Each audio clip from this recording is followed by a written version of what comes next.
Well, it's your favorite show, the biggest show that brings you pertinent issues where we discuss social, cultural, economic, and even political issues which are burning. And the Kenyan people, you know that we are in a very deep hole, but we are trying to get out. Yeah. I'm your host, CEO Charles Otieno, alongside our esteemed panel, of course. Dr. C here, the winemaker, Samantha Wines, and a taste maker. Samantha's Bridal. Wow. Okay. I'm Maria, the author of Marriage is a Scam and Love, the Original You. I also do the Young magazine, and I'm so happy to be here today. And I am Simon Says. I am the solution for you who you don't know how to make content for your business or your personal brand. That's me, the solution for you. Now, how about we keep it real, CEO? Let's keep it real. Let's keep it real. What do we start with? Okay. For a long time, it's almost a month and something that the doctor strike has been ongoing. Oh. And there's no progress in the discussion with the government. And I think that it started initially with the only doctors in public hospitals. The clinicians joined it. The nurses are threatening to join. And they are threatening to have physicians. You know, in the doctors, the way they operate, the people who go to private hospitals are physicians, people who are more skilled and all that. Mm-hmm. They're also threatening to join this strike. What is the way forward? Being honest, even starting from the top, is that the fact that now, yes, they've encouraged other people to join in because they want to get a more solid base to have when it comes to negotiations with the government. Because negotiating with the government can also be a headache on its own. And getting leverage in order to get what you want, you have to get more people on your side. And that's why even you see now, even as Mio, even they're saying that they're trying to now support even the doctor strike, even as we see even Babu, we know out there in the streets supporting them. The only issue is now, when politicians start coming in, it can get very murky, and then now the government can now flip it and say that indeed this is an opposition's agenda, rather than it's a real issue that doctors are trying to actually advocate for, that they have not gotten their funds, that their money is even the interns issue, and so many other things they're trying to bargain for. They can get murkied and get lost when politicians come in. But then on the other side, it can also be enhance their light for now what their message is trying to be. So the doctors, even as they go on and everything, there's going to be a lot more. Basically right now is who can outlast the other. And who's going to bring in more mud to bring in the other person. The government on this side is saying, we don't have money. But you have money. You have what all these tax monies, where is it going? Government? Where is this? All these taxes, where is it going? Government, tell us. Yes, you don't have money, but it's us who doesn't have money because you're constantly asking us for money. Housing levy, see it passed. So everybody here is now being deducted. Where is this money going to? Why is the doctors not being paid? And why are so many other people not being paid? This is a year of now, the government, now you have no issue. You cannot say, and then the government would now dare come and say, no, it's because of a past government, the Uhuru's government, they had an issue. No. We're not willing to hear that now. No, we've given your years, the rookie year, you know, the Form 1 year, the mono year has passed. Now it's the year of accountability. And the doctor strike is the first step for accountability. So now handle it, government. We're watching you. So actually, health is the most important thing, very important. And if there was any negotiation that was supposed to happen as fast as possible, was health. It's gone on too long, and the government taking it too long is actually, by the virtue that people don't have money to go to these private hospitals, they were relying on these government hospitals, which by the way don't have all the resources, but they were hopeful that this is where we can get treated. Now you're forcing people to pay much more expensive on health, and they are not even affording their daily meal. I feel like this is the negotiation that should have been fast before anything else. And I saw somewhere that even dentists are striking. Whoa, that's risky, because we all know what it feels to have a toothache. So I feel like if the government should pause the rest of the things, including the housing thing, which till today I'm trying to understand, and just sit down and negotiate with these doctors, or at least give them what they want, because we can't gamble with people's lives. We can gamble with anything else, but not people's lives. Doctor C. So personally, I have a statement to say, and then I have two arguments to advance, one for and the other one against. So the first statement I want to say is that this is how revolutions actually start. You know, it starts off in something like not maybe even a politician who is calling. Because what would happen is this: can you imagine if the private doctors actually begin to strike? It means people are going to be falling off and dying on the streets because there's no one treating them. If those profit entities decide we are all getting into the mud and we are going to get and fight in there, can you imagine the number of people? Right now, the saving grace is that if you go to Kenyatta Hospital, you don't get a doctor, the family can fundraise, they take you to a private hospital for the ones who can afford. So you find it's the very low people without a voice who are really suffering. But can you imagine if everyone now gets in and starts to suffer? That's when you don't need Raila to call people to now go on the street because of the high cost of living. It is like now the war has been brought into your own house, and now you have to deal with it. So that is the statement I want to make. But the other argument for, in terms of against, would be that I'm just looking at that salary of 200,000. And I'm like, an average Kenyan person working, civil servant, earns like 70,000. So my question is, why do we want to make some careers more important than others? Shouldn't we be paying even our teachers, our askaris, the police people? Should we not like levelize these things? Why do you think a doctor is so much more important, yeah, to be paid so much more, in fact an intern, than the policeman who is supposed to be keeping peace? And then all of you are actually surprised when they're asking for whatever it is they need to ask for, and we are really surprised. So I think so that there's examples. For example, in Europe, in certain European countries, especially the former Eastern European countries, the doctors are, you know, some of the low-paid civil servants, yeah? And they have many doctors, they export, and so what am I saying? I'm not saying that the doctors should become low-paid. I'm saying, can we harmonize? Like, all jobs must be respected. Whether you're a teacher, you're a policeman, all these things, this is a machine that needs to work well.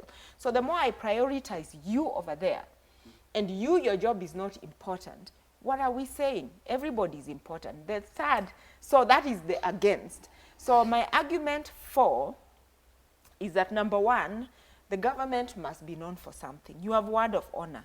When you sat there with these doctors and you negotiated and you came up with an agreement, we need to know that when the government agrees on something, they have to go ahead and actually implement it. So what is making things worse is that if you have in the counties, you're seeing somebody buying a chair of 3 million. Like, somebody needs to sit on a chair. Is that a throne or what is that? Yeah, when you see, you know, like, is it more important to renovate the State House at the moment than to pay the doctors? If you pull together all that money, actually it can go towards looking after our health care. So I think so that because the government agreed, irrespective of what I think, yeah, they should honor. Lastly, but not least, I'm a veterinary surgeon. We went through a similar crisis when the government decided that, look, from now henceforth, we are not going to be employing veterinary doctors. And they graduate, they find their own internships. And so once you've gone through the internship, there's a formal way of doing it. The government doesn't need to send you for the internship. You find your way. Part of the job I did sometime when I worked for the European Union was to help the vets to privatize. I was part of that project. And now vets are running very flourishing veterinary clinics. The veterinary services are now devolved. The government is not involved. And perhaps that's what we need to do with because if we cannot afford The president said the truth is we cannot afford. Is that the truth, though? There's a lot of, you think it's not the truth because there's a lot of other wastage that is going on. Of Yeah. course. Yes, Yeah, and that's why a lot of people are imagining that. But for me, I'm just like, can we begin to value each and every job, the contribution each and every job is bringing? But I also- rest my case. Before CEO speaks, I'll talk about the doctors, that career being important. One of the argument is, okay, studying medicine is really expensive. Studying Extremely. vet is equally expensive. It's Yeah. about like 7 years, 7 domestic animals. Can you imagine the cost of a horse? It's very expensive. you buy a horse. Listen, you know, the thing is, it's not about, no. I have horses. What am I saying? I'm saying that this thing of, even if it's expensive to study, do you know how expensive is it to become a pilot? Yeah, it is. Do you know how expensive is it to, do you know But how even the expensive qualifications to of the being a country? doctor is high. Now, listen, we need even many more teachers. Do you know how expensive it is even to the country to educate teachers? Why do you think the job of a teacher is less important It than the is. job of, why do you think the Teachers job actually of that teach guy doctors. who deals with water to ensure that the water must be clean Actually, for our plumbers lives? are more Why do you important. think the job of the meat inspector who inspects meat to ensure that you're having a wholesome meal is less, you know, the doctors are just the last resort. The doctors, you go there when you're sick, is a manifestation of the sickness in the society, dirty water, malaria, or I don't know what, everyone's job is important. And they save lives. They save, everybody and saves life. Even the askaris should save life. So Okay. I think what I would say is that we're in a very critical condition, and if you look at the impact of this strike, it is massive. And if you've passed through KNH or Mbagathi and you see the way people suffer, 90%, this is a hustler government. And they came to the office on a narrative that they are going to do a bottoms-up agenda. And the agenda is to elevate people from the lower levels to come up. But those people who are the real hustlers, who cannot afford medical care in private clinics and in counties, what maybe I would tell you guys is that if you go to the areas which are far-flung areas, where these doctors operate, for example, there are places where it's only one doctor in a whole facility, and those guys work 24 hours. They really spend a lot of time trying to treat any and every disease that comes on their way. And 90% of these interns are the people who really help to fill the shortfall of the already employed doctors. My problem is that the government has a CBA. They agreed on this CBA. They sat down with these doctors and agreed, and they knew they couldn't implement the CBA. That is being dishonest. Which government? The former or this one? Government is perpetuity. Government is government. Is Yes. perpetuity. Okay, gotcha. It is the moment, even if I join government today, I cannot say past government. Government is continuous. It doesn't stop and someone takes over. The programs run throughout. So they knew. And anyway, 90% of the people who are operating in this government were still part of the previous government. They negotiated. The president was the deputy president. He sat with the former president. They came with a conclusive idea and said, this is a CBA we are going to honor. Now, they're backtracking. They don't have money. But the question is, could we handle this thing? These doctors are not stupid. They would have sat down with the government and agreed on a way forward. But the problem is, the person we nominated for the Ministry for Health is speaking from both sides of the mouth. You do not threaten doctors like you're threatening kindergarten kids. These people went to school properly. They are more qualified than you. They are better educated than you. You, as a Minister for Health, you need to sit down with the head of public service and agree on the modalities of how this thing can be alleviated. Otherwise, Kenyans will still continue dying. And the hospitals, there are many pregnant mothers who are not even getting care. So if you sit in the ivory tower and you're talking to doctors down and you're not negotiating, and then you hope to have a conclusive agreement, then I think the government is actually running a different race with the doctors. And secondly, I think the president needed to really relook at his cabinet. He really needs to relook at that cabinet, because some of the cabinet members are totally incompetent to run the affairs of the nation. They are totally incompetent. If you cannot resolve, as a minister, resolve a doctor's strike for a month, you don't have any business sitting in that office. By now, they should have told us, this is the plan of getting this issue resolved. These are the issues the doctors are raising. Don't tell us you don't have money. You raise taxes every day. You are renovating State House for 900 million. You are doing many other things. The counties, today if you fire doctors, and I can tell you, Anne Waiguru, the Kirinyaga governor, fired doctors last year, isn't it, because of the strike? They were forced to be reinstated. My good friend, Professor Nyang' Nyong'o, is saying he'll fire doctors. They'll go to court, they'll be reinstated, and they'll be paid. This CBA of 200,000 has been there. It has been incremental all along the years. It is not something new. I think the issue usually happens, I'm sure even you'll be aware of this. You said government is perpetual, correct? Yes. But then what happens is new administrations come with new directions. Even when people come in, new personnel constantly within the infrastructure of many government offices, what happens is there's a new permanent secretary, there's a new what all this reshuffle that usually happens. And then what happens? There's a new direction that the government wants to put their funds in. And literally because other resources have been allocated to their agenda, because the bottom up that left even many hustlers out here bottom up in the hospitals there wondering what are they gonna do.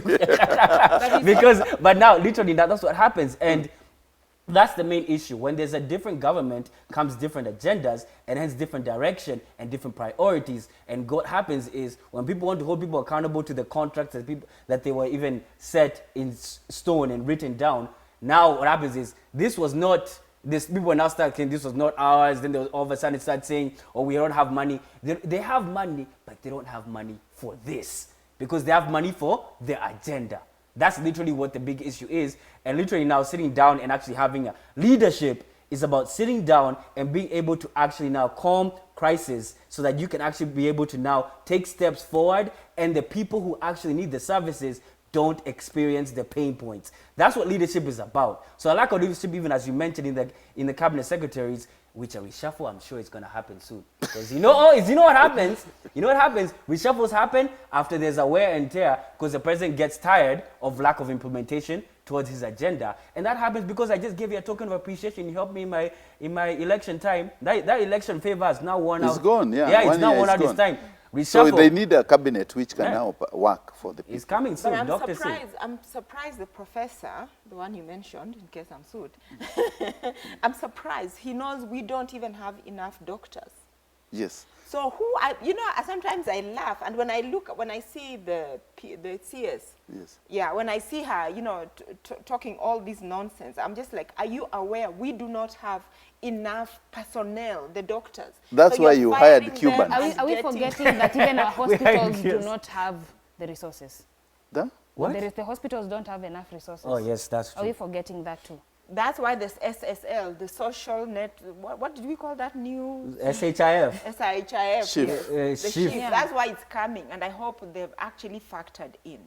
Yeah, but the fact that people come into the office and they completely ignore the commitments the previous government had made that are contractual. There are people who've never been paid. There are people committing suicide today because the government has refused to honor the contracts they had in the past, even whether court enforced or not. That happens a lot. But they tell us about that guy. That guy, there was also a guy who came looking for a job at Mokam because jobs are also out here to find. But tell us about that, Dr. C. What's going on here? So recently, I think we all saw it, Murkomen. He made the headlines. Okay, he's been in the headlines for quite some, the accidents and all that. But what today, I wanted us to discuss, this gentleman, he told, hatupeani kazi hapa. It sounded so demeaning, really, really demeaning. But later on, apparently, he called him and gave him a job, which begs the question, number one, is this even correct? And because there are other people who have submitted CVs in the normal channel, and they are not getting those jobs. Is this okay that politicians are now dishing out jobs like that? But my main argument is, I'm sure maybe you may have seen this guy online, who is a creative person, and he was riding on a wheel in the middle of the road. It's something that was making rounds. And with his number written on, and then this guy came and gave him some money. So for me, it's about, correct or not, how far are we willing to stand out to get a job? Kenyans, see, all the time, even in traffic, you see, even when we come in, guys are even holding up posters and everything. Because even you mentioned, but you also mentioned something very interesting even about jobs, is that the fairness of someone getting a job. Kenyans, let me tell you, the reality of the situation, you saw it now blatantly, is now, if a politician or even you get a job based on the interest of your employer.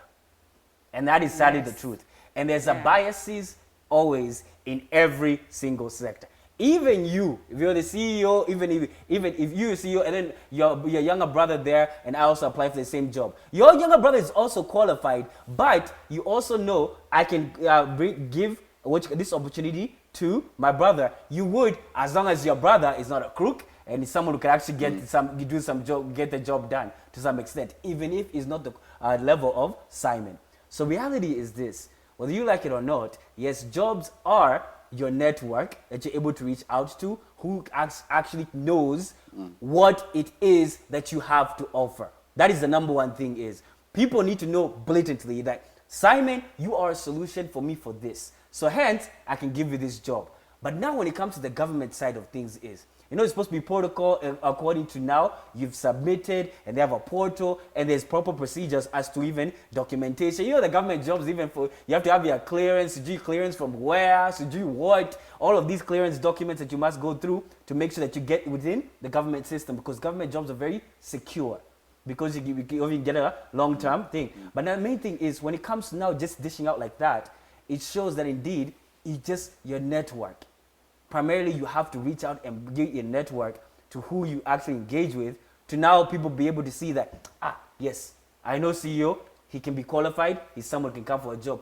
And yes, even if Maria may be better qualified, but I have no personal contact with Maria at all, so hence I don't even trust. Even you, Dr. C, you employ people you trust. Actually, can I chime in on that? Go ahead. So for me, it's... as a private sector, obviously, employer, I want to know that I'm employing somebody who is resourceful. So you sending in a letter to my company that you want a job and you're qualified is very basic. That is just like the really, really basic minimum. There are people who will go above and beyond. Earlier on, I was talking about in Nigeria, there are like 300 million. In India, they are like... almost a billion and something. A billion. Do you know how many people even get A's to just qualify? So it's never enough even to get an A. We have Indian girls who actually go to Harvard to just get husbands. Like to go and... not because they want to work, but because you're likely to meet a Harvard-educated Indian. Like it's a qualification because you want to... You know, so when it comes to competition for resources, jobs are the same. You must show me that you are resourceful, yeah? I always tell people that I lived in a time when actually companies advertised, like women need not apply. I worked for an American pharmaceutical... Women need not apply. Yes, women need not apply. And the way I ended up qualifying, actually it was Pfizer. This was very recent, yeah? Not, okay, a couple of years, decades. And decades. Yeah, I love how you just slid it in there. In my young 20s, because it's an amazing company. And it was just the thing at the time. So they actually advertised and they said, women need not apply. And I said, what is this? So I called the marketing manager and I asked for an appointment. I said, it's too important. So he thought it was something really important. And I said, you know, I went to ask him, I need you to give me an opportunity to come for the interview. And I challenged him, you have daughters. What do you want to happen to those daughters? And that is how I got an opportunity to actually even just interview for a job in my living time. Yeah.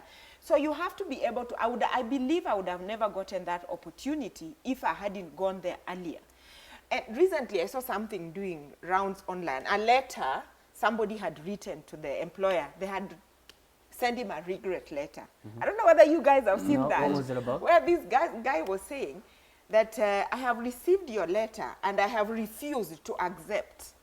Yeah? Employment. So, to accept that you do not need me. And I'm going to share it Oh. with you. Have you seen that letter? Oh, that's interesting. Yes, he refused the fact that they do not have jobs. He said the fact that I've received too many regrets, I'm not accepting your regret. So therefore, prepare for me. I am reporting in your...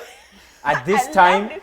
Yes, I loved it. If I would give such a person a job, for example.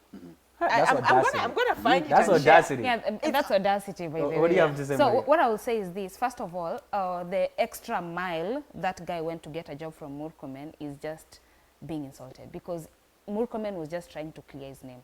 That is Yeah. why he even had to do a video on accepting the job, and even saying that he looked for a job in other governments, and then he's gotten a job now, trying to clean the name of the guy who gave him the job. But that's beside the point. I believe that when it comes to work, there are people who are naturally born smart. Like, there are people who are book smart. If book smart was giving people jobs, then I feel like we will have so many unqualified people for the positions. Yes. Because someone needs to have passion for what they are doing. Like, what are you doing and how passionate are you about it? Because if I'm passionate about a certain job, I'll go an extra mile. But if I'm not, like, you graduate, you're good in your books, then now come because you've passed your exams, then you're not passionate about it. It won't be something, it will be like I'm working from 8 to 5. You're just looking at your watch, oh, it's 5, I'm off. It's not something that you enjoy doing. People who send themselves more tend to be more qualified than people who, I just want a job. Like, I'm sending 100 CVs, I just want to be employed. Compare that to someone who comes to that office and shows you that this is what I want to do and I can do it good. Because if you show, like, these young people should be encouraged to push themselves an extra mile. It's not about the education, it's not about the fact that you've done it or you've studied so much. It's about how passionate are you about the job you want. Because we don't have so many positions to give in the first place. Yes. So, Stand out.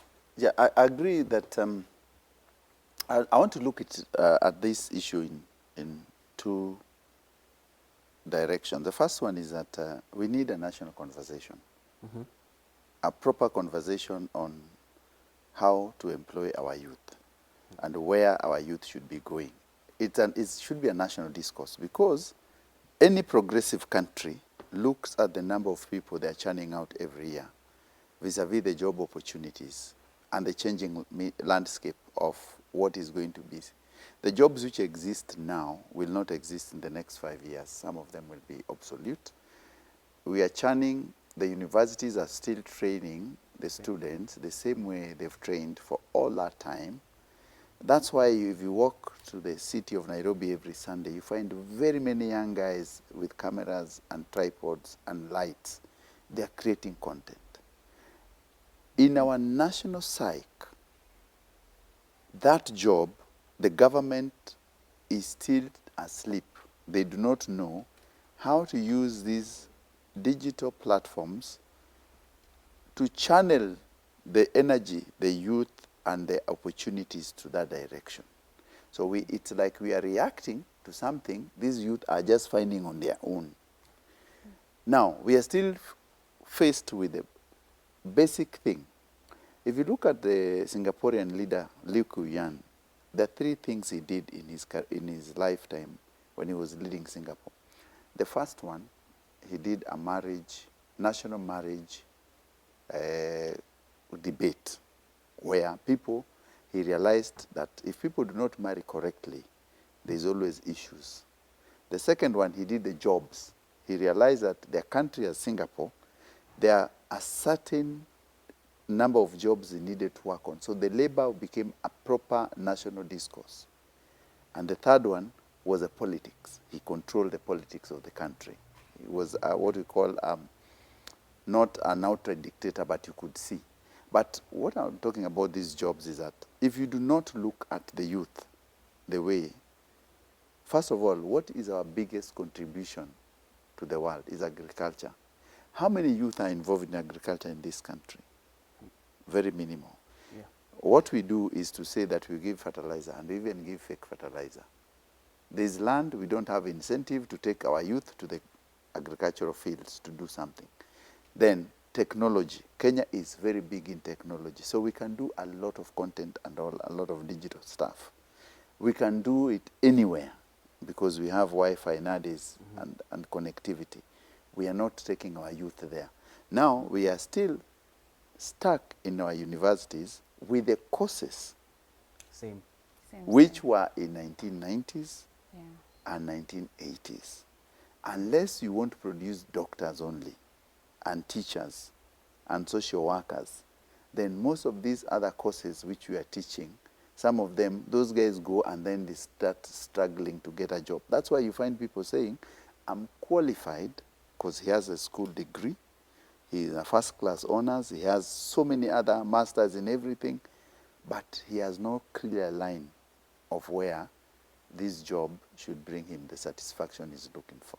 And that's key. Even just even add on just at the end is that when it comes to even you say content creation, is not only even point out and even say that content creation is important, but give it validity and actually add some finance behind it. Yes. Because it's important just to say, yes, we're giving you this opportunity for even digital marketing and content creation, but then now you demean it and you devalue it by not actually putting any money behind it and actually adding some real value behind it. Because it's only when we're able to see that indeed putting action behind this content creation will actually just me having bread on my table will mean that now young people will see that this is something credible that yes. actually I can table in front of my parents and say this will bring food on the table, and hence even they'll back it up. Okay, so let's take a break because we've had the most serious topics in this first part of the show, and they mean a lot. They are good things to talk about, and I'm so glad that you're tuned in and you're watching. We'll take a short break and we'll be right back on Let's Be Real.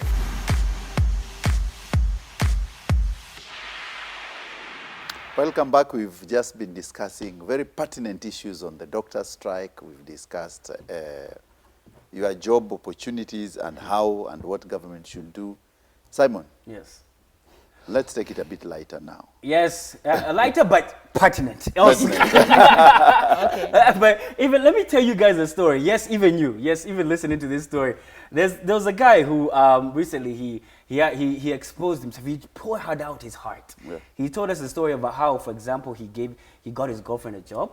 And then because his girlfriend had not had a job for a while, now he got his girlfriend a nice paying job. And then even to the extent that now, when he even got his girlfriend a job, now she got a job in Kisumu. So even she was able to even stay close with the mom and everything. So even now, what happened was, during that time when she was working, she stayed with his parent, with his mom. Now he was here in Nairobi, so he's just constantly going back and forth and seeing his girlfriend over the weekend, of course. And then you gotta check up on your girlfriend. So as usual, what happens is, and when you're working usually in Kenyan job, what happens? You transfer.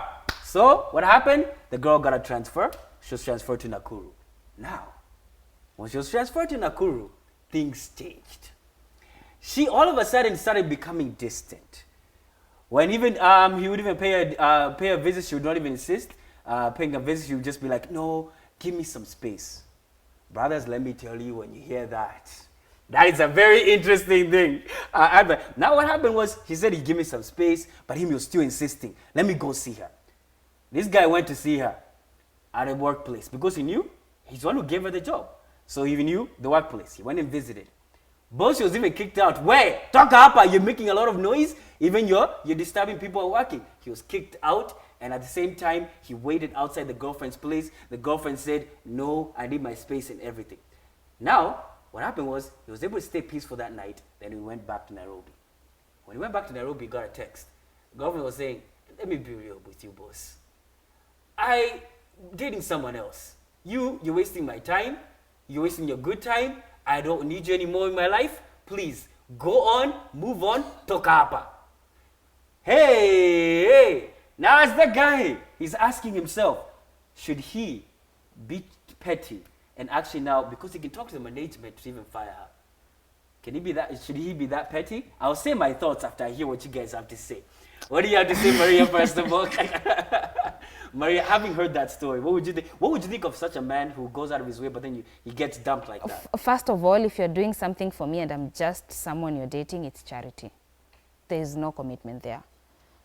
It's charity because... Charity? Yes, it's just charity. It's like I can come ask for a favor from you, Simon.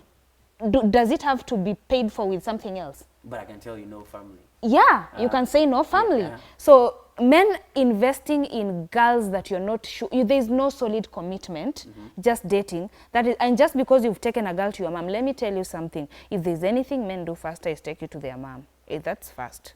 So it does not mean that there's anything serious. Also, this girl, remember you found her struggling. Now she has outgrown you. At some point, she's gotten to a point whereby this is what I want in life. Her aspects and prospects have changed. And now you expect that she's going to be clingy and be stuck with you just because you helped her. No, we are not in the era whereby if you help me, you need something in return. And this is what I'll encourage men. Help your wives. It's better. Because at least this one, even if we know there is separation and divorce, but at least you've made a lifetime commitment whereby we can be forever. There's a possibility of a forever. But we're just dating. There's no possibility of a forever there. Hey, Dr. C, do you hear what she's saying? You know, she's saying, I'm having this song. Nilikuwa na mpenzi wangu. Stella. I'm back. What do you celebrate Stella? Stella is 15th May. 15th of May, it's just around the corner. Yeah. What is the name of that guy? Nani, Mwamburi, Freshly. Mwamburi, yeah, Freshly Mwamburi. Yeah, it That's past my completely reminds me of that. So this is what I would tell men, and even young ladies, and even who are still in the dating, just be a good human being. Yeah. Being a good human being means so that if you hear of an opportunity, you can refer a friend, whether it's a man or a woman. But don't think so just because you have referred me for a job or whatever, I'm going to be with you, pingu za maisha. I will not be like that. So the other thing that people never really think about and understand, but HR really understands that. Even me as an employer, I understand. Never underestimate what money can do to people. Yes. If somebody was earning, say, maybe 100,000, then he gets another job, they begin to earn like $1 million. That's a Do you know different that person. can never even happen in HR terms? Because this person who was earning 100 is not, they may not behave the same. If now you start giving them 1 million, they change. So this lady came into money. She has changed. She's not the same. She's not the same. Money has a way of changing people. She's changed the taste of men too. Yes, and the taste of men. Yeah, the same way, even when men, and it's not just the women, Yes. even the men change. You find that, we saw it the other day, who was that governor who paraded all his wives? And I said, me, I'd rather be that last one. Me too. Because I don't like the way... Haluale, Whatever, I don't know how to say the name. I'm not sure if the senator. whatever, but Yeah. so what am I saying? That just because you give somebody a job, you don't become a Freshly Mwamburi. Like examples are out there. So you go ahead before I say my thoughts. So I've always asked young men out there that the moment you educate someone or you give them a job, just know that that person will not be with you. Because every time that person moves a class higher or interacts with better people, it's poverty which makes people stick to you. It's poverty. It's poverty that makes that girl. Yes, it's poverty that makes that girl stick to you because you are the only hope for her to get something to eat and to get a shoulder to lean on. The moment she gets something which you have provided and she can detach from you, she's gone. And men should always know that women love opportunities. Women do not love you because you are Simon. They look at you and they look at you. They have a long strategy of how this Simon will reach here in 10 years. When they are getting married to you or they are dating you, They don't date you on that situation that you are stagnant on that position. In fact, they tell you, when I was getting married to you, I thought by this year you should be here. And she didn't tell you when you're getting dated. But that's a good thing. Yes. So women marry or date with opportunities in mind. Men, on the other hand, as we think that these women are static, you just want to love her the way she is, you don't want to change. That's why our mindsets are totally different. Yes. And it's a mindset thing. We just need to know that people are different, and if she gets a job, she will fly. They're like birds. Yeah, but now, here's my caveat to this. Yes. Even now, my message even to even guys, because this guy feels like he was wronged, and he feels like he was like stripped of even of all his resources and his effort. Yeah. One thing that I would say is this. A lot of people, they may feel angry when they do something nice because they don't have the emotional intelligence to know who requires this nice activity to be given to. It is your fault if you're taken advantage of because of your niceness. Hiyo ni shida yako. Because of your ignorance and your foolishness of not knowing who actually requires your kindness. So so this malice, and then what happens is, the fact that he feels malice and anger means that he wanted something in return. When you do something nice, you don't expect anything in return. But when you do something nice in hope for an action of quote-unquote commitment, loyalty, something in return, you will now develop hatred and maliceness underneath. And it will come out when that reciprocation is not given back to you. And that's why even guys, even I'll tell you to do is this. Even the message, because this story is around how the guy he feels like he was taken advantage of because of his kindness and everything, is that you being kind to a lady does not mean that it's loyalty, any loyalty will be given unto you. And more importantly, you should have boundaries with your kindness. And you should be firm with it. In the sense that you will know that even if you're to ask me for something, and a family say no, my no is enough and I don't need you to qualify it. That's it. Yes, you ask me for even that 1,000 shillings and I tell you no, and I may have it and I'll go spend it on my own shoe. So what? I'm not your father. I don't care. No, I don't know. And the thing is, you having that firm boundary is actually respected. You as like a nice guy hapo doing there, buying her roses and giving her a job there. She leave you for the guy who's firm. The guy who's farm, who's done what? Saved his money, gotten better with his finances, and gotten a better economic status than you, Hapo, spending all your money on her. And that's why even now, even as CEO mentioned, she'll be open up to new opportunities by the person, even people that she meets. But now the main thing, even I also even want to say even to guys is, you are not qualified by what you can offer to a woman. I want to repeat that again. The qualification for you as a man is not what you have to offer to women.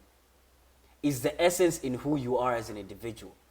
Because even the only issue I have with what the CEO said is that she'll be open up to new opportunities. The opportunities with people who actually think better, people who actually have different perspectives, not only people who have better finances. Because there are also very foolish people out here who have money. Yeah. That's the thing. And a lot of people will stick on you when you have money. Yes, that is actually true. But money is a very important thing to have. But at the same time, it should not be the basis in which you used to qualify yourself. Because as I said it before, if you use money to qualify yourself, you'll be like this. Your esteem will be wishy-washy because you have no essence in which you base your true value of yourself. But you know, another thing is sometimes when you meet a girl, in your mind, you are like, you've already started building forever. You even imagine how your kids will look like. Who? Men have the notion of, if I've met you and I want you, I've already seen marriage with you. Not always. But you see now, this guy was already seeing a permanent situation there. That's his foolishness. Yeah. That's what you call foolishness. So he should not be thinking of calling to destroy the job, because in the first place, I would. He would. I would. Why you not? would be shocked to find that No, why not? No, what if she's dating the boss? No. Let her even date the boss. That's even so better. How will you destroy the job? Even, I'll be petty. Me, I'll love it. I'll call even. I'll say, don't be so direct. You gotta be smart in the way that you live there. You leave hints of like just even whatever. You know her shortcomings. You know that maybe she's always late. So you would actually go and. Oh, I'll be petty. I'll be petty. I will be petty. Oh, no. I will be petty.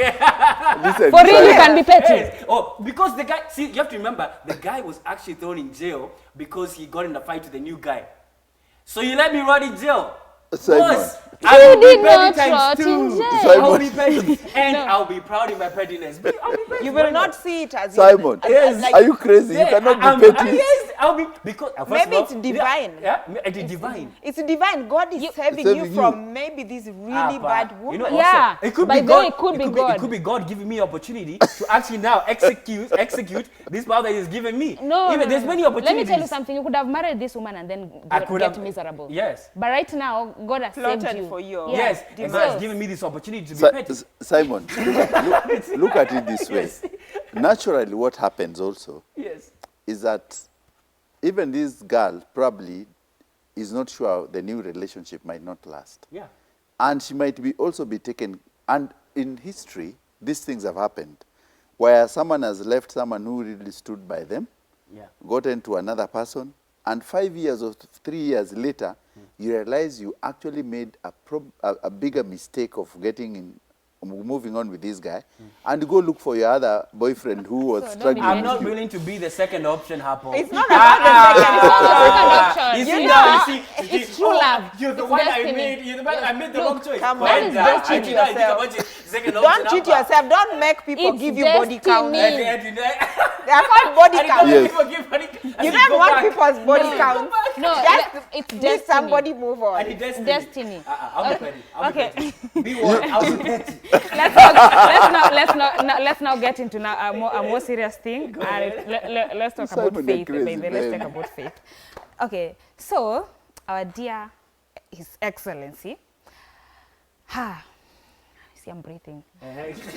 He actually said that the remote areas, we need to send more people, more evangelists to go to the remote areas because those areas need more spiritual intervention. Yeah. So and to top on that, the priesthood, that thing that they give the priesthood, is it a certificate or what, has gone from 50 to 150,000. They're certified. There's a Yeah. certification that they get Yes. for you not to become a priest. Yes, or whatever. yeah, it's gone to 150,000. But now we are sending evangelists to go and pray for people in remote areas. Yeah, Dr. C, what do you think? Have we lost all the hope that there is? Now we need prayers. First of all, but this is only for. Do you know how a rat bites? Yeah, it bites and then it blows. It bites and then. Yeah. Serious? Yeah. That's how the rat bites. That's how rats bite. They bite and then they bite and then like that. Anyway, they are not good because Yersinia pestis killed a lot of people in the Middle Ages. It's a plague, and it was actually spread by rats. Let's say that. So I feel that is a strategy, like a sandwich. Yeah, you take a sandwich, you put something nice, then the bitter peel, and then something else nice. I really would like to believe our president was misquoted. You have strong beliefs. You have I strong have beliefs. very strong beliefs. I like your You are beliefs. hopeful. I'm very hopeful, yeah. I really think he was misquoted because the one thing I know of that our president is one of the most intelligent men who ever walked the face of this earth. So he knows what he's doing. He was probably misquoted. Okay, I'm trying to understand. No, because for me, it doesn't make sense. All that statement, I saw it and I thought we have lost it. It doesn't make sense. Somebody has misquoted our president. The one thing I believe in is one of the smartest guys. He's a very smart guy. Very smart. There is no way those words came out of him. He was misquoted. Why do I believe they did? Past that, I have no opinion. You know, for me, I would say this. The main thing I would say is this. Here's a tactical way. Let me even look at, because I was thinking of going about a different tangent, but the fact that you've even mentioned about the president is smart, to some extent, yes, I would say that. But here's a tactical way. Because he said rural Kenya. He specifically said, in rural places, let's send pastors to pray for the Kenyans to them now because the hard times and everything, correct? Yeah? So, with this mindset is this. he recognizes that one, rural Kenya has a high regard towards pastors and everybody with even pastors, even priests, and so on and so forth. Why? Because there's a lot of high, even when you go to even rural Kenya, what do they go to? Churches and even or temples and all those other things. You go to churches and mosques for even connecting with their people. So in this way, he thinks this will be an effective way to communicate that indeed, through the pastors, that he quote unquote cares and he has their best interest at heart, using the pastors as a what? Mouthpiece. So you pastors who will be sent out there, you'll just be a mouthpiece to who? The president. So this is indeed a tactical way to use pastors and other religious leaders as a mouthpiece towards releasing whatever message that he wants. And who was the one person always kneeling down in front of churches during elections and over here saying, God has forgiven me, crying tears, Rebuboma Mama Shaka Zulu, even he has married even a pastor, bringing Benny Hinn. Who is that? None other than our beloved president. Isn't that right? So being very tactical in communicating your agenda. Use who? Pastors and people who are of religious faith, because indeed they are viewed in high regard. Where? Not in Nairobi, in rural Kenya. So that is what the president wants to do. Congratulations. There is a memorandum. You know, am I wrong, CEO? I've lived in rural areas, by the way. I have something revolutionary to say. Revolutionary. Later. No, I've lived in rural areas. By the way, having lived in rural areas, I'll tell you for a fact, it's true. In rural areas, people take church more serious than in urban areas. They do so much. No matter what they are going through, we don't have electricity, there's no water, there's nothing, they trust churches more. But then again, like we always say, you know, your level of poverty sometimes can put you in a position whereby you're seeking divine intervention. Divine intervention. That's it. But I think whatever they are suffering from or whatever they need is not going to be found in church. Something has to be done. The clean water, the good health, the getting them industries or like anything they can do for their lives to get better is not going to come from prayers, because even the Bible says faith without action is dead. And we all know without working hard, you're not going to get anything in life. We know that. So you're going to be kneeling down praying every day, and the pastors are going to be putting their hands on you. You don't know if they wash them or not, just praying for you. But if there's no action, so they should be given a platform to apply an action. That is what remote areas need. A platform to apply an action for them at least to have better lives. What is this revolution Sounds right so now? poetic. Breaking Can news. I say Breaking my news. revolutionary thing? Yes, what is this? So this is the thing. Remember I said our president is really, really clever. Okay? One of the smartest guys. Now, before I say the revolutionary thing, I want to say that if you drive around the rural Kenya, and even the NGOs and all development partners have recognized, if people can really come together and build those humongous buildings in the names of churches, there is money. There is money, there is no development you can actually have in the rural Kenya if you're not involving the religious leaders. And involving the religious leaders means you have to look like you're on your side, that, you know, you guys, you know what, you have the solutions to everything, you can stop this war. And yes, they can. But this is what I want to say. Here it is. Using the same Bible, this is the revolutionary thing. When God created, he said, so let there be this, let there be this, and let there be that. And he said, let's create humans in our own image and likeness. And he created man, and he saw man created the woman. It means we are actually gods. Okay. Now, the revolutionary thing is this. These churches actually lied to us, and they were brought by the white man, lied to us that God is somewhere in the sky. That look outside of you, there's God. Actually, God is within us. There's nothing like heaven or earth. Yeah. Heaven is within us, and even that hell is within us. So we need to stop looking outside of ourselves. Yeah? And that's what the religion does to you. Come to the church. You can stop the war. We need to know that we can stop this banditry within ourselves. The power is in us. There's nowhere like God is out there. He's inside us. Is that revolutionary? The revolution Yeah, will it come is. against I- you because Four many gods people are would seated over here. Anyway, Dr. C, God, in our own way. CEO, would you- we say that heaven is there. Heaven is real. And It's within you. no, you just need to read a bit of the book, the Holy Bible. And the connection between you and God, you know that the man is, why he says in the likeness is because there's the flesh, the body, and the soul. And there's a spirit. The spirit belongs to God. I'm having a deja vu.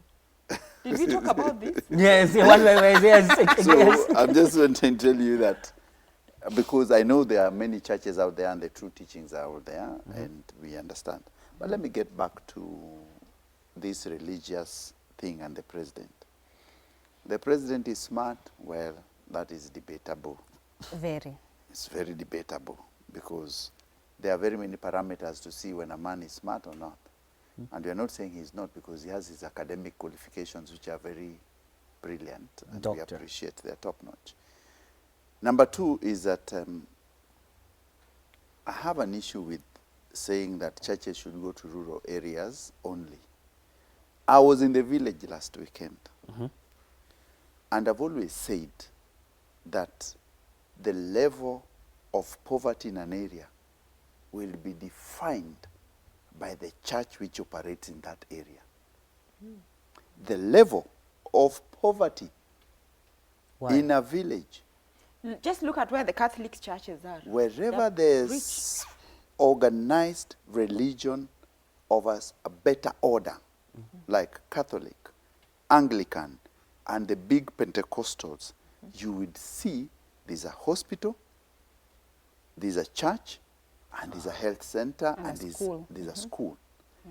The church comes in different arms to develop an area.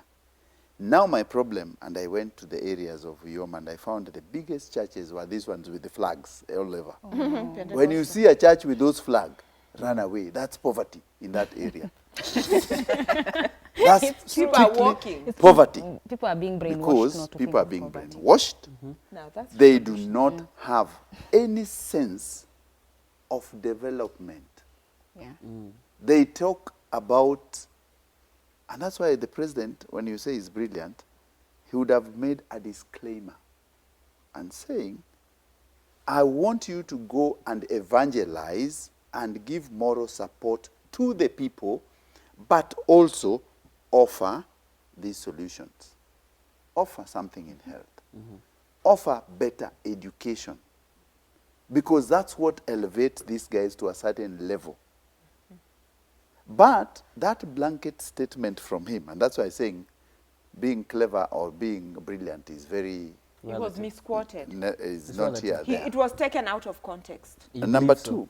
two, I've said that the church determines the level of poverty in an area. Number one. The flags, the people with very many flags, you see them with uniform and flag, run away. Uniform and flag is an area of poverty, straight away. And you can even look in that whole church. They do not want anything developmental. They say that's what. It's even rare if a pastor is driving. Oh, the one who went to start a club. After you won. Number two, remember that religion is opium of the world, Karl Marx said. But the president should always go back to history and look at session paper number 10 of 1965. The session paper number 10 of 1965 has never been implemented the way it should be implemented. And it talks about poverty in rural areas. It talks about the economic development and areas which we need to focus on. Ujinga, umaskini, na ukabila. Those three things are very important to deal with, so that you can send people now to evangelize people. Evangelism is a thing which comes when you've sorted all these other three things. Yeah. You cannot just send people. And you see, what is religion? We said last week, religion is organized spirituality. Spirituality is a moral map on the compass of what you believe in. True.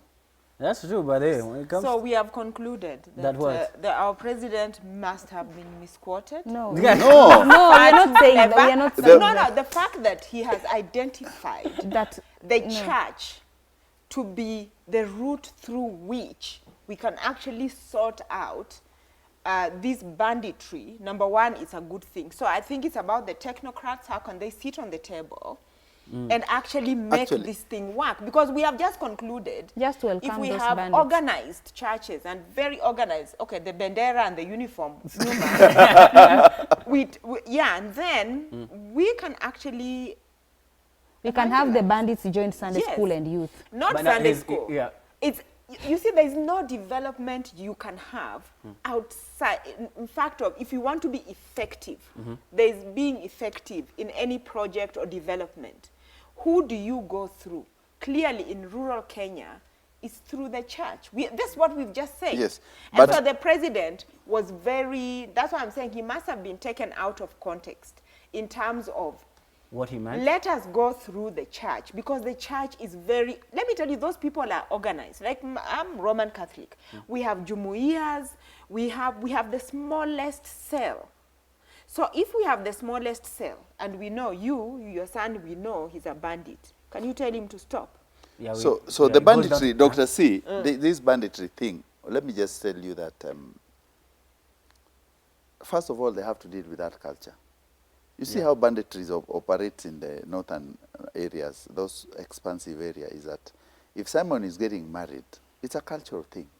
If Simon is getting married, he'll come to me and we form a gang of 10 people. We raid cows, because bride price is 100 cows. So when we help you get 100 cows to pay your bride price, I have to help you'll come and help me get 100 cows.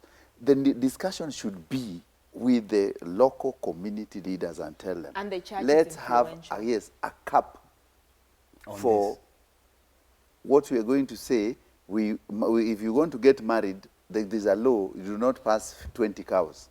Because naturally, all these young men, they are pressurized. The pressure is real. You Yeah. have to go and help your other to go and raid other villages, to get 100 herds of cows, to go and get married. But why don't I just Am, read? I- am I if I read- offended that you still cows to marry? Yes. Outside, That's the truth, yeah. Yes. outside of culture, what other stronger thing brings people together? It's the It's religion, religion, yes, the it is. church. I So get you. are we now just come back to our president President was really knows smart. what he's But talking now here's the about? thing, here- You by now- see, yeah. outside of culture, it's only religion.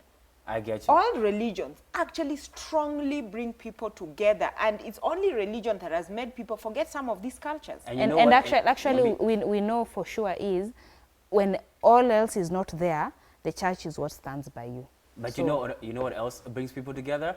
It's also money. You know what the president did recently? He went to Dedan Kimathi, and then he promised every single. He said, I know you guys. You know when the politicians usually go, everybody wants kakitu. You know, toa kitu boy mheshimiwa. So even the president could get the vibe. These guys did not want to be left without anything. He's like, okay, cool. I will give you guys something small. It's like 1 million shillings. So then what happened was when they gave out 1 million shillings, now the students now were given the option. Do we now allocate these funds to equally amongst each other, or what do we do? How do we allocate these funds? All the students now voted in the 3 options that were given, and every single person now said we want every single person to get a little coin, and that's 180 shillings for every single student. That will be allocated. They'll go to the Dean of Studies to actually now pick up their funds. So having heard that, what are your quick final thoughts on this? Why did you click? What you even click? I thought the president was smart, and that was a very smart And these decision. kids are smart. Now CEO, what do you have to say? Why did you click? Tell me why you clicked. See, I just wonder that you go to university. What is the essence of going to the university, number one? Politics. Yeah, they are the next voters. No, when you go to university, you need to emancipate your mind. Yeah. And when you emancipate your mind, you have to look at things at a bigger picture. One, when we are being forced, we are forcing our culture, our money-minded culture to our students, even to the level that where you have 1 million and you divide it to 180 shillings for everyone. Instead of using it to do maybe even call for a dinner and you guys eat together and bring a scholar and talk, There are many things you can do with money, not only subdividing it. That is the most simplistic thing I've ever had a university student are going to do. It's because of that malaise, the national malaise of sickness, where people nowadays think of them as individuals, but not collectively. At a university level, you should know that this money, if I get 180, is not as much as anything of value to me. You only go and eat chapati mandondo and you're done. But if you brought it together, even the Bible says, bring all your things to my house so that you can share it together. If you brought it together and you've invited other guests, you can buy even a better meal and you can have a better discourse and discussion. So I think our national politics has gone to the student level where people think of me, not we. Yeah. And that's a very dangerous place to be. When you always think of you alone in any aspect, 1 million in a student population is a very little amount of money. But the president also have an issue with the president. Why? Why? When our current president always copies the former President Adel Moi's antics. If you want to see what President Ruto will do, look at what Moi would have done. Everything is copy-paste. Give money, do this. Do this. It is you can just see, and I always say that when I'm in doubt, I always say, what would have President Moi done here? And I always see Ruto will do it the same way. But And he's a student. He's a student of Moi, and let's not forget, when we are living in an area, in this part of Africa, and we became an island of peace. Call it what you want to call it. I lived in the time of Moi. And yes, there were many other things that we sacrificed, but there are things now when we look back, I personally miss him sometimes. Yeah, but there are things on a I drank more Nyayo milk. We were an island of peace, education, take girls to school, a lot of foundational things he laid for us, yeah, as a nation that a lot of people may actually not appreciate. That's not to say it was a perfect time. We are all, as a society, looking for perfection, okay? And we just have not reached there. So that said, I think our president is trying to lead and really work hard in terms of trying to create a national agenda. Believe me, when this president comes out, like, of course, as per the Constitution, yeah, after 10 years or 5 years, we have an election in a few years, he will not go down as that president who you cannot identify something he did. He's doing a lot of things that I call revolutionary. But at the same time, don't forget he's a politician. And as a politician, there at that Dedan Kimathi University, he was just politicking. That's it. That was period. It was politics. It was like, I agree with you. These kids should have come up, bring like a keynote speaker, or get somebody compete for something and like do something that is collective that will benefit the university in the longer term. But here's the thing. I understand the way you guys are contextualizing. You're giving nice infinite wisdom. Bravo, thank you. We should have come together. But here's the reality for ground. Being real, you have to also know the advice that you give has to be understood in the context in which it's going to be implemented.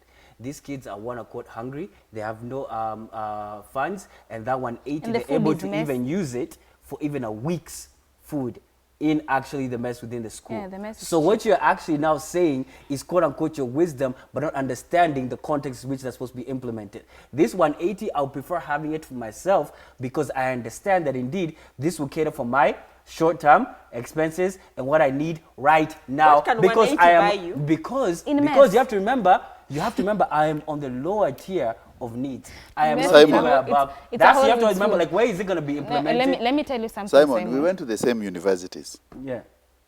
Actually, I went to the University of Nairobi. All of us here, yes. Except you, of course. You Which understand? university did you go to? I went to University of Nairobi, Kenya. I was the in alma Nairobi mater University. in these universities in Kenya. The problems have not changed. is a mentality which has changed. We are talking about mentality. We suffered the same fate. We didn't have money. Yeah, true. It's not that they are Well, reinventing that lack of money. I feel like I got humanity is changing. Humanity is changing as time Did you goes. guys know what boom was? Boom, boom what? No. What's that? What are you talking about? What was that? So, when you joined the university, you used to get an allowance, like pocket money. Yeah. I remember joining the university, and per semester we'd get like 6,000 bob. But I don't. Boom. That was called boom. It was just pocket money, and there was free food. Later on, we paid for it. It was a time when the university was the university. And it was when we went on strike, and I remember President Moi asking, now what do they want? They say they want dialogue. And because he thought the university students really like chapatis. So if there are people of a certain age, when I say dialogue, they know what dialogue means. Dialogue means chapatis. Ah. Because university students would go and riot. Just, there was no eggs, there was no chapati, and usually it was chapati. When chapati was not cooked, we would go on a riot. Okay, Kabete was not going on a riot. So one time someone asked, what do the children want now? They want dialogue. Give them dialogue. If they want dialogue, give them dialogue. And we got chapatis. But money is a priority in this economy. But, Discuss. but you know, this Food. Food is a priority. That's Money. true. But no, money is not a priority. Money is. Yeah, if I keep you here and feed you every day, you will not need money, Simon. No, we need money. Yes. So you now want to look good, Now a you- bigger butt. Yeah. Hey! Now we're losing No, that. I'm gonna wrap it up. Let me make something clear. Yeah. Humanity is dying, by the way. I want to see in the next 50, 60 years if anyone will be thinking about someone else. It's really hard. Because like right now, the money they were given, okay, dividing it to 180 shillings per person, that is not smart. And What it's they not should good. do, pull it together and go and get a nice bottle of gin. Put it in money market, let it grow. No, let me be honest. Let me be honest with you. Let me be honest with you on a serious note. Sometimes the smart decision is not the right decision. Just because it's smart, I've just does not gave mean you a it's right. decision of investing the Just money. because it's smart does not mean it's right. And that's how we're gonna wrap it up. But that's just me keeping it real. Or let's be real. CEO, so you wrap it up, by the way. I like that. Just because it's smart Does not mean it's right. does not mean it. I agree with Exactly. Anyway, I think we had a very good show. Yes. I That is think so so. true, by the way. What? you. Heaven. It has been real. We It's a place on kept earth. it real, and of course, keep watching every Sunday at 10 p.m. Let's be real.